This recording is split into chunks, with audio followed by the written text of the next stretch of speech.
Assalamualaikum warahmatullahi wabarakatuh.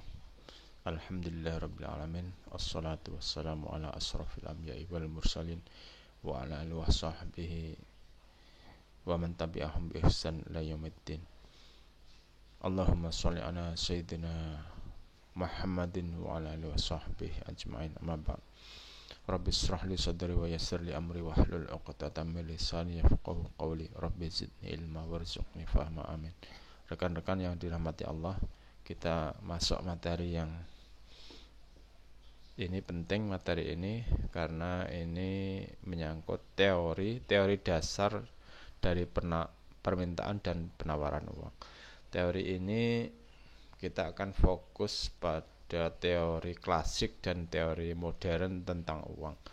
Nah, teori klasik itu nanti dipelopori oleh David Ricardo, lalu nanti kita akan masuk juga teorinya Irving Fisher tentang velocity of money dan teorinya Keynes. Nah, itu intinya ya.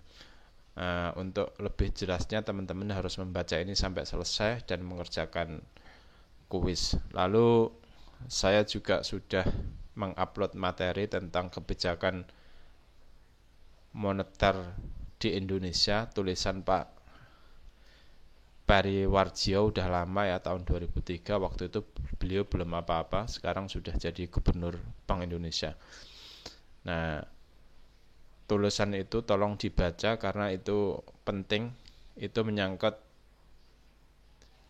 aplikasi kebijakan moneter di Indonesia dari teori-teori yang kita sudah pelajari. Nah, oke, saya masuk materi ini. Ini tentang teori dasar ya, teori dasar tentang uang. Jadi uang itu baik di kalangan teori barat maupun Islam itu asal mulanya itu sama saja. Jadi uang itu tadinya itu hanya untuk ini saja, untuk alat transaksi saja. Jadi diterima masyarakat karena apa? Untuk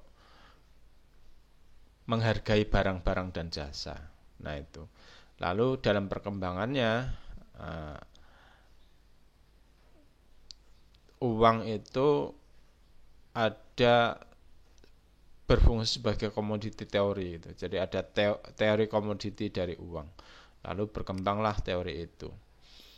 Nah, maka yang pertama itu pendapat quantity theory yang disebut pure quantity theory, dan dalam teori ini jadi bagaimana uang itu fungsi uang yang sebenarnya menurut teori ini. Maka kita lihat teori kuantitas sederhana atau crude quantity theory oleh David Ricardo, lalu ada transaction equation atau transaction velocity approach oleh Irving Fisher ini ya. Lalu ada income flow equation of exchange. Ini teori ini dari Keynes. Lalu yang terakhir ini teori modern, tapi teori yang sekarang banyak dipakai, yaitu Cambridge equation of exchange. Oke, kita lihat aja langsung. Ini teorinya Ricardo. Jadi formulanya begini: M itu money, jumlah uang yang beredar, sama dengan K kali P. Nah, di mana atau P itu sama dengan 1 per K kecil kali M. Di mana M itu adalah jumlah uang yang beredar, P itu harga, price. Nah, K itu merupakan faktor proporsional yang konstan. Jadi K-nya itu konstan. Ini K-nya mestinya K kecil ya. Nah, jadi menurut Ricardo, jumlah uang yang beredar itu jumlah uang berpengaruh langsung secara proporsional terhadap tingkat harga, atau tingkat harga berpengaruh langsung secara proporsional dengan jumlah uang. Jadi fungsi uang itu hanya alat untuk mengukur harga aja, maka price itu sebagai fungsi dari money. Nah, inilah teori dasar dari Ini teori klasik ya, teori klasik tentang uang yang dikembangkan oleh David Ricardo. Oke. Ini silahkan dibaca, saya tidak akan menjelaskan lebih jauh. Nah, kita lihat teori Fisher ya, Irving Fisher. Ini teorinya namanya transaction equation atau transaction velocity approach. Jadi ini formulanya MV sama dengan PT. Jadi yang mana MV itu M itu money, V itu velocity of money, sama dengan P itu price, T itu transaction. Jadi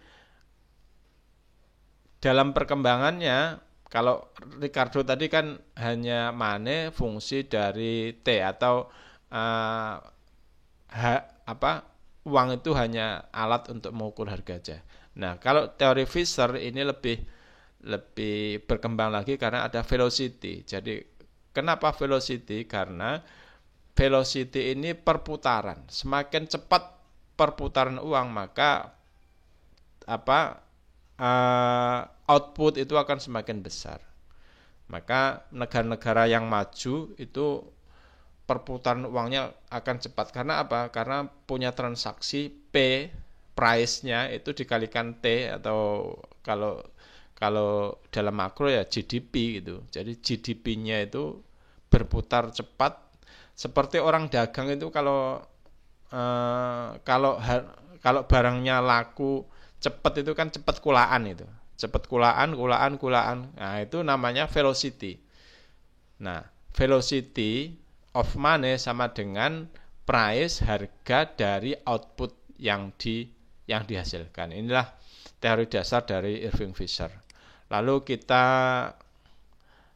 silakan dibaca ya. Ini saya akan langsung ke ini saja, ke teori income flow equation of exchange. Kalau ini teori lebih modern lagi, lebih berkembang lagi, di mana MVY ya, M itu jumlah uang yang beredar, VY itu income velocity dari uang. Nah, jadi kalau perkembangannya, kalau Irving Fisher tadi kan MP K MV K sama dengan P kali T. Nah, sekarang ada income velocity dari uang. Nah, di mana PY itu harga rata-rata semua barang dan jasa yang tercakup dalam TY atau dalam TY atau volume dari barang dan jasa. Nah, gitu. Nah, ini ada income velocity of money karena berkembang. Jadi uang itu menghasilkan. Nah, maka perkembangan teorinya itu velocity-nya itu ditambah dengan income velocity dari uang. Nah, gitu. Nah, income velocity dari uang itu adalah perkalian dari harga rata-rata semua barang yang tercakup dalam TY, di mana TY itu output ya. Ini barang dan jasa yang diperdagangkan. Nah, ini berkembang lagi ya. Teori Fisher tadi dikembangkan lagi, lalu income flow equation of exchange. Silakan dibaca lagi. Ya, ini Keynes. Ini teorinya Keynes dan teori dari Cambridge ini ya. Ini ada cash balance equation di mana M sama dengan K kali PT dan income version. Jadi M sama dengan K kali P kali PQ atau KY. Nah, ini perkembangan teori uang ya. Ini yang dikembangkan oleh Robertson. Nah, silakan dibaca ya. Ini K itu kebalikan dari V, di mana V itu menunjukkan berapa kali tiap-tiap rupiah berpindah tangan dari satu ke orang lain dalam jangka waktu tertentu. Maka K menunjukkan berapa rata-rata lama tiap rupiah ditahan. Nah, ini lama rupiah ditahan. Maka menahan rupiah itu juga tidak bagus. Nah, ini ada teori yang dikembangkan oleh Keynes tentang motif. Nah, motif orang menahan uang. Silakan dibaca ya. Ini. Jadi menurut Keynes ada 3 motif orang menahan uang. Yang satu itu ada motif transaksi atau transaction motif, ada motif berjaga-jaga atau precautionary motif, dan ada motif spekulasi atau spekulatif motif. Nah, motif ini dari teori ini maka lahirlah teori-teori baru yang dipakai sekarang, yang dipakai sekarang tentang bunga. Nah, ini karena apa?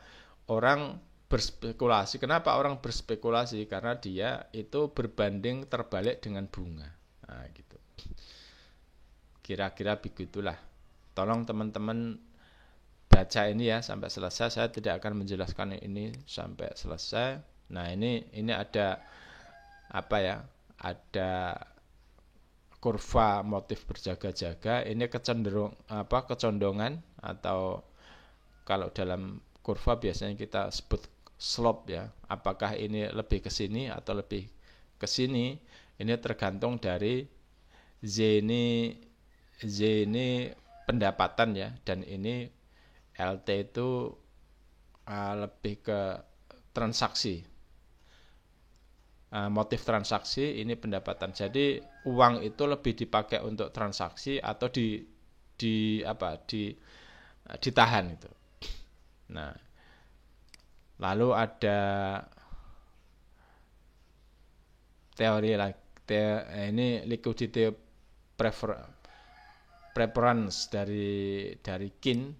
Ini liquidity preference ini apa? Menarik ini.